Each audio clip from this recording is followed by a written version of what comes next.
నమస్తే అన్న అందరికీ నమస్కారం. కువైట్ లో రోడ్డు మార్గం ఉంది, అలాగే జల మార్గం ఉంది, అలాగే వాయు మార్గం ఉందన్నమాట. అంతే ఎయిర్పోర్ట్ ఉంది, అలాగే ఓడరేవులు ఉన్నాయి, సరిహద్దుల ద్వారా రాకపోకలు కొనసాగుతూ ఉన్నాయి. అంటే కువైట్ కానీ గల్ఫ్ దేశాలలో మనం చూసుకుంటే రైల్వే ప్రాజెక్టు రైలు అనేది లేదనమాట. ముఖ్యంగా కువైట్ లో అయితే రైలు అనేది లేదు. మెట్రో ప్రాజెక్టు మొదలు పెట్టాలనుకున్నా సరే కానీ అది అధిక ఖర్చుతో కూడుకున్నదని చెప్పేసి కువైట్ ప్రభుత్వం వెనక్కి తీసుకున్న విషయం అందరికీ తెలిసిందే.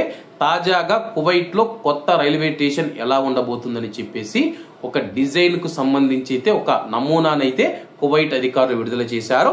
వివరాల్లోకి వెళితే కువైట్ రైల్వే ప్రాజెక్టు కోసం ప్రధాన ప్రయాణికుల స్టేషన్ రూపకల్పన యొక్క మొదటి దశ విజయవంతంగా పూర్తయినట్లు public authority for road and lands transport department ప్రకటించింది. ఇది దేశం యొక్క సామూహిక రవాణా వ్యవస్థను ఆధునీకరించే ప్రణాళికలలో ఒక ముఖ్యమైన మైలురాయి అని తెలిపింది. పట్టణ విస్తరణ మరియు ఆర్థిక వృద్ధి డిమాండ్లను తీర్చగల అత్యాధునిక మౌలిక సదుపాయాలను అందించే విస్తృతమైన ప్రయత్నాలలో ఈ చొరవ ఒక భాగమని చెప్పేసి, అలాగే స్థానిక మీడియా తెలిపిన వివరాల ప్రకారం ప్రారంభ దశలో రైల్వే స్టేషన్ కోసం ప్రణాళికలు మరియు నిర్మాణ నమూనాలను సిద్ధం చేయడం పైన దృష్టి సారించారు.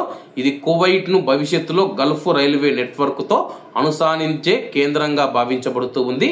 భద్రత, నాణ్యత, కార్యాచరణ సామర్థ్యం యొక్క అంతర్జాతీయ ప్రమాణాలకు అనుగుణంగా డిజైన్లను అభివృద్ధి చేయడం జరిగింది. మీకు స్క్రీన్ మీద కూడా ఫోటోలు అయితే కనిపిస్తూ ఉన్నాయన్నమాట. కువైట్ లో కొత్త రైల్వే స్టేషన్ డిజైన్ అయితే అధికారులు విడుదల చేయడం జరిగిందన్నమాట. కొత్త డిజైన్ అయితే ఇలా ఉందన్నమాట. పార్కింగ్ కానీ, ప్రయాణికులకు ఎటువంటి ఇబ్బంది కలగకుండా బస్టాండ్ కానీ, లేకపోతే రైల్వే స్టేషన్ డిజైన్ కానీ, లోపల ప్రయాణికులు ఉండేదానికి విశ్రాంతి గదులు కానీ అన్నీ మేము సిద్ధంగా ఉంచామని చెప్పేసి, అలాగే ఈ కొత్త రైల్వే స్టేషన్ మనం చూసుకుంటే ప్రయాణికులతో పాటు గూడ్స్ రైళ్లు ఉంటాయి కదా, అంటే ఏదైనా సరుకులు కానీ వస్తువులు కానీ డెలివరీ చేసుకునేందుకు ఈ యొక్క రైల్వే ప్రాజెక్ట్ ఉపయోగపడుతూ ఉంది. అలాగే ఈ యొక్క స్టేషన్ ను మేము గల్ఫ్ రైల్వే ప్రాజెక్టుతో అనుసంధానం చేస్తామని చెప్పేసి అధికారులు తెలుపుతూ ఉన్నారు.